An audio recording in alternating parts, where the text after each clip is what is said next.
سے بچتے ہوئے رمضان کو گزارے. اور مجدد الفیضانی رحمۃ اللہ علیہ نے اپنی کتاب ایک بات تعریف فرمائی ہے کہ رمضان کا مہینہ ایسا مہینہ ہے کہ اس رمضان کے مہینے میں آدمی جیسا اعمال کے ساتھ گزارتا ہے تو فرمایا پورے سال وہ اعمال اس کی زندگی میں باقی رہتے ہیں.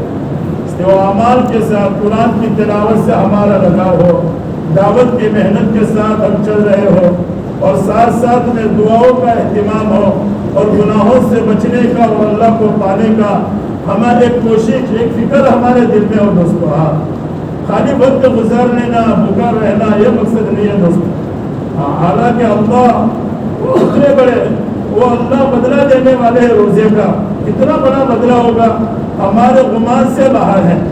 خدا خود کہتے ہیں, کون خدا جس کو تراویح میں بار بار اللہ اکبر اللہ اکبر, نمازوں میں فرمایا, ذکروں میں, مدارس میں, دارالعلوم میں, اذانوں میں, اور فرمایا مکاتبوں میں, مسجدوں میں اللہ اللہ جو بولا جاتا ہے, فرمایا اس سے بھی اللہ بڑے, وہ اس اللہ کے ساتھ وہ اللہ ہم سب کو بدلہ دینے والے ہیں. کتنا بڑا بدلہ ہوگا وہ ہمارے وہم و گمان سے باہر ہے دوست. لیکن وہ کس کو ملے گا؟ کہ فرمایا جو رمضان کے احترام کے ساتھ روزے کی جو پابندی ہے اس کے ساتھ روزوں کو رکھتا ہوگا, اس مہینے کو گزارتا ہوگا, تو اللہ تعالیٰ اپنے فضل سے اس کو بدلہ عطا فرمائیں گے. سب سے پہلے بدلہ یہ ہوگا کہ اللہ تعالیٰ اس کے گناہوں کو معاف کر دیں گے. ہاں, کتنے بڑے گناہ فرمایا کہ اس مہینے میں اللہ تعالیٰ مغفرت کے دروازوں کو کھول دیتے ہیں, بخشش کے دروازوں کو کھول دیتے ہیں, اور فرمایا کہ گناہوں کے دروازوں کو باری تعالیٰ بند کر دیتے ہیں. ہاں, اس مہینے کی خصوصیت ہے, دیکھو پاپی سے پاپی دل ہوگا, گناہ کرنے والا ہوگا, لیکن رمضان کے مہینے میں دل میں اس کو فکر ہوگی کہ میں رمضان کا مہینہ ہے, گناہ نہیں کرنا چاہیے.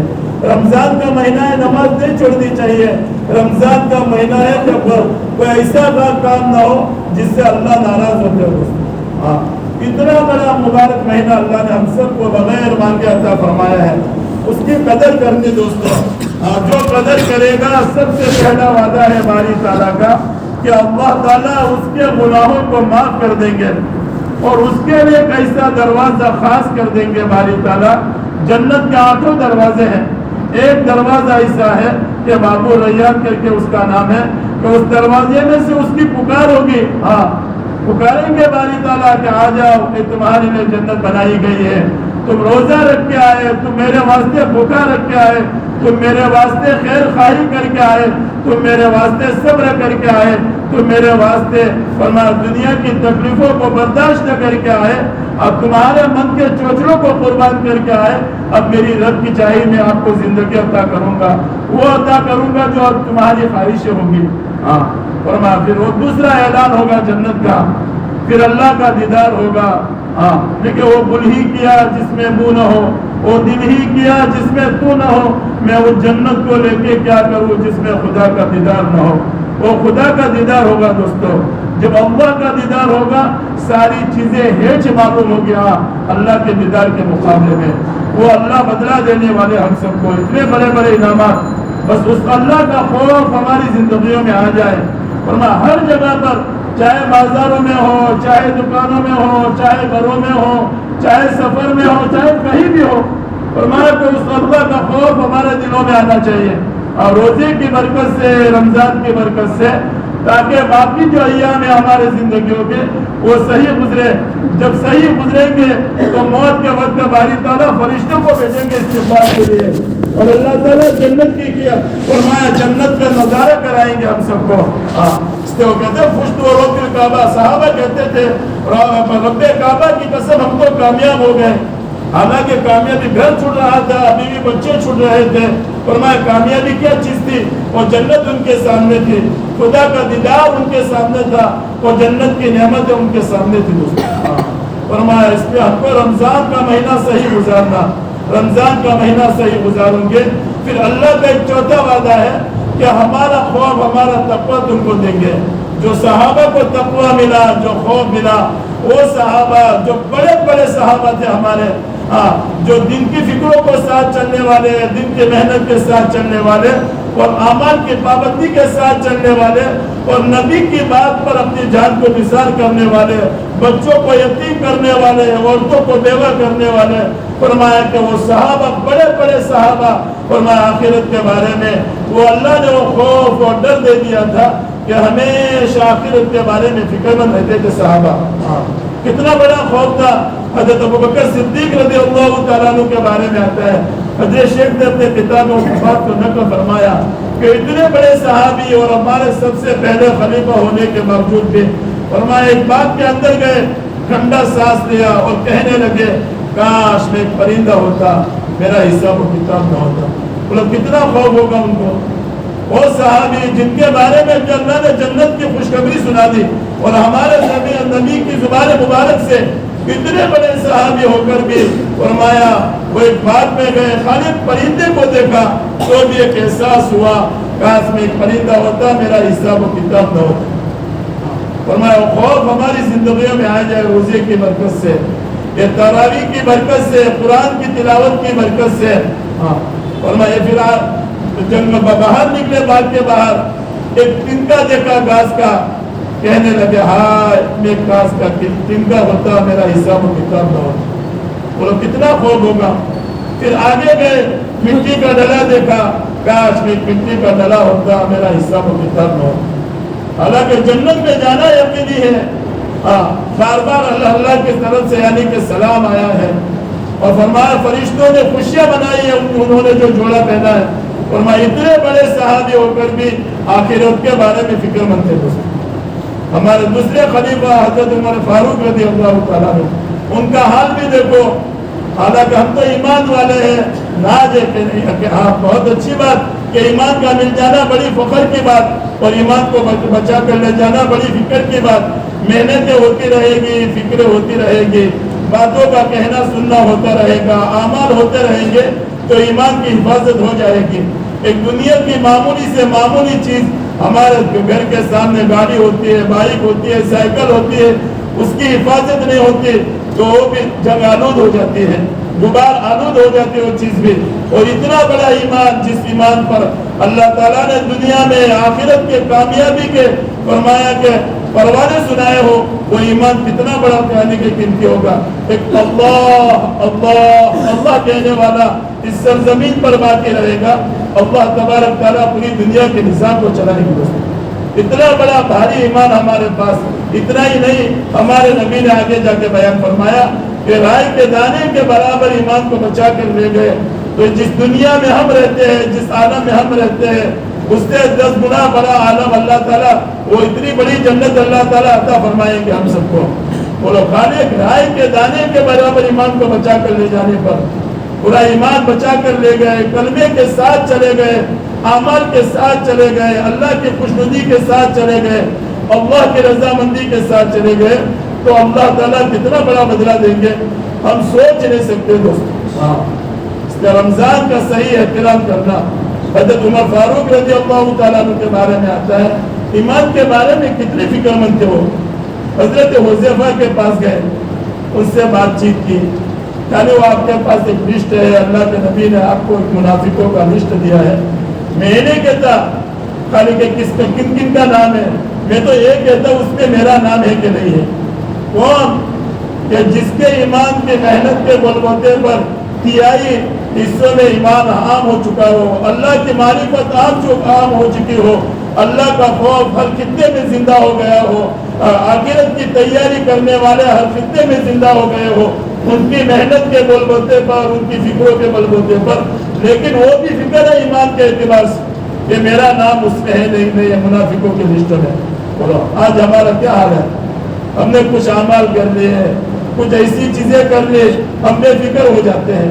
حالانکہ ایمان کے بارے میں ہمیشہ فکر مند رہنا دوستوں۔ وہ فکر کیسے آئے گی؟ یہ باتیں سنیں گے، محنتوں میں لگیں گے، اطراف میں جائیں گے اور ماحول دیکھیں گے، فرمایا کہ امت کیسے حال میں زندگی گزار رہی ہے، تو ہمارے خود کے ایمان کی فکر ہم سب کو ہوگی دوستوں۔ وہ حضرت عثمان غنی رضی اللہ تعالیٰ عنہ جو ہمارے تیسرے خلیفہ، ان کے بارے میں آتا ہے وہ کتنے فکر مند تھے. آج تو موت کی خبر سنتے ہیں تو بھی ہمارے کچھ نہیں احساس نہیں ہوتا دلوں میں. قبرستان چلے جاتے ہیں تو بھی وہاں پہ بھی دنیا کی باتیں, کاروبار کی باتیں, عام طور پر وہ احساس ہماری زندگیوں سے نکل گیا دوستوں. وہ کتنے فکر مند ہوں گے, خالی قبر سامنے آ جائے اتنا رونا کہ لاڈی در ہو جاوے. وہ لوگ کتنا روتے ہوں گے, کتنا احساس ہوگا قبر کے سامنے آ جانے کے بعد. وہ احساس ہماری زندگیوں میں آ جائے دوستوں. یہ روزوں کی برکت سے, ایمان کی برکت سے اللہ بولتے بولتے کہ اس اللہ سے ملاقات کرنی ہے, یہ سب سے پہلا میرا گھر ہے, اس میں میرا کیا ہوگا. یہ اللہ اس کے سوال جواب آسان کر دے, اس کے وہ منزل میری تو آسان فرما دے, سارے مسائل میری نے تو آسان فرما دے. بار بار اندر میں روتے رہیں گے, فکریں ہوتی رہیں گی, اللہ کی طرف متوجہ ہوں گے تو اللہ تبارک تعالیٰ یہ ساری منزلیں دوستوں آسان کر دیں گے. وہ حضرت عثمان, حضرت علی رضی اللہ تعالیٰ عنہ کے بارے میں آتا ہے جو ہمارے چوتھے خلیفہ ہے. اور میں رات کی تنہائی میں وہ آ جاتے مسجد کے محراب میں اور ایسا روتے فرمایا کہ رونے کی کیسی حالت پتہ ہے کہ ایک آدمی ہو, جوان ہو, بیوی بچے سامنے ہو, کاروبار اس کے سامنے ہو اور ساتھ میں اس کو ڈسا ہو, پھر سب ڈاکٹر یوں کہہ دے رہے کہ آخری حالت ہے, بس یہ دنیا سے جانے والا ہے, تو کیسا روئے گا, بس اب میں جا رہا ہوں, کچھ کرو. فرمایا اس سے زیادہ حضرت علی رضی اللہ تعالیٰ عنہ فرمایا محراب میں رات کے تنہائیوں میں آ کر رویا کرتے تھے. اتنا حال تھا, ایسا رویا کرتے تھے کہ جو ہانڈی پکتی ہے کیسی ابلنے کی آواز آتی ہے, سینوں میں سے وہ درد کی وہ کیفیت کی وہ آواز آتی تھی دوستوں. آج ہمارے ایک موقع ملا ہے رمضان المبارک کا, اللہ تعالیٰ سحری میں اٹھا دیتے ہیں, 15 منٹ آدھا گھنٹہ پہلا اٹھ جاوے, وہ دعاؤں کا اہتمام ہو, نمازوں کا اہتمام ہو. دنیا کے حالات ہم سب دیکھیں, کئی جگہ تو 5-6 مہینے ہو گئے, حالات کیسے ہو رہے ہیں اور ہمارے سامنے سارے حالات. ایمان والے کیسی پوزیشن میں وقت فرمایا گاس گا رہے ہیں. وہ صحابہ کا زمانہ یاد آ گیا, فرمایا کہ ایسا وقت گزر رہا ہے امت مسلمہ پر, وہ 2-3 آنسو بھیج جائے ہمارے ان کے حق میں. وہ حالات اللہ صحیح کر دے, ان حالات سے اللہ ہماری بھی حفاظت کر دے, سارے ایمان والوں کی حفاظت فرما دے. فرمایا اس کے لیے تہجد سحری کے وقت جب اٹھے کم سے کم 4 رکعت 6 رکعت 8 رکعت 2 رکعت پڑھ کے اللہ کے سامنے متوجہ ہو, اللہ سے مانگے. سب سے بڑا ہتھیار ایمان والوں کا دعا ہے دوستوں. مقبول عبادت کہا گیا, عبادت کا مقصد کہا گیا, مسلمانوں کا ہتھیار کہا گیا اور مسلمانوں کے حالات کا رکاوٹ کا ذریعہ فرمایا دعاؤں کو کہا گیا. اس دعاؤں میں زیادہ سے زیادہ وقت گزارے, استغفار ہے. حضرت شیخ نے لکھا ہے کم سے کم جو پڑھا ہوا طبقہ نہیں ہے, فرمایا بازار اس بات کو پھیلا دو کہ کم سے کم پڑھا ہوا جو طبقہ نہیں ہے تو 4 باتوں کا تو کم سے کم اہتمام کرے. کلمہ طیبہ سب کو یاد ہے, اس کا ورد خوب کرے کم سے کم, تاکہ کلمہ پڑھتے اور فرمایا کہ اللہ کی محبت دلوں میں آوے اور نبی کی بھی محبت دلوں میں آوے دوستوں. پھر استغفار خوب کرے, ہم سب گنہگار ہیں. ندامت سے ایک آنسو بھی ٹپک جائے اگر آتش نار جہنم کو بجھا دیتا ہے. ایک آنسو بھی اگر ٹپک گیا اللہ کے خوف کی فرسار, استغفار پڑھتے گناہ یاد آ گئے اور ہمارا آنسو بہ گیا تو سمجھو کہ ہماری جو بھڑکائی ہوئی آگ ہے جہنم کی, اللہ اس کو بجھا دیتے ہیں دوستوں.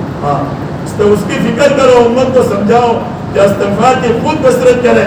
اور تیسری بات جو ہمارا چارہ کام ہے ہم سے فرمایا جنت کی خود طلب کرو. اللہ تعالیٰ جنت کے دروازوں کو کھول دیتے ہیں, جہنم کے دروازوں کو بند کر دیتے ہیں کہ اللہ تعالیٰ وہ جنت عطا فرما دے کہ جس جنت میں جانے کے بعد ہمارے یعنی کہ ہر خواہش ہماری پوری ہو اور تیرا دیدار ہو ہمارا. اور فرمایا کہ وہ جنت ہم سب کو نصیب فرما دے اور جہنم سے پناہ دے دے. وہ جہنم جس کے اندر 70 گنا زیادہ آگ ہے, بڑے بڑے بچھو, بڑے بڑے اژدہے ہیں اور دنیا کی ایک مکھی کی ڈانٹ ہم کو برداشت نہیں ہو سکتی. فرمایا کہ اتنا بڑے بڑے حالات ہم کیسے برداشت کر سکیں گے کہ اس حالات سے ہماری حفاظت ہو جائے گی. یہ کیسے آئے گا دوستوں؟ بس اسی محنت کے ذریعے سے تعلیم میں روزانہ بیٹھنا ہو, ملاقاتوں میں روزانہ چلنا ہو اور فرمایا ساتھ ساتھ میں ہمیں دعوت خوب دینا ہو کہ دعوت کی برکت سے ہمارے دلوں میں ایک استظہار، ایک فکر، ایک اعمال کا شوق ہمارے دلوں میں پیدا ہوتا ہے دوستوں. اور ہماری ذات کے اعتبار سے رمضان میں خود ترتیب بناؤ دوستوں. 3 دن کے اعتبار سے زیادہ وقت ہمارا رمضان میں اللہ کے راستے میں نکلے، اور زیادہ سے 2 مرتبہ 3 مرتبہ کم سے کم ہر ایک فرد کا 3 دن تو ہم سب کا لگنا چاہیے دوستوں. تو اس اعتبار سے بتاؤ ماشاءاللہ.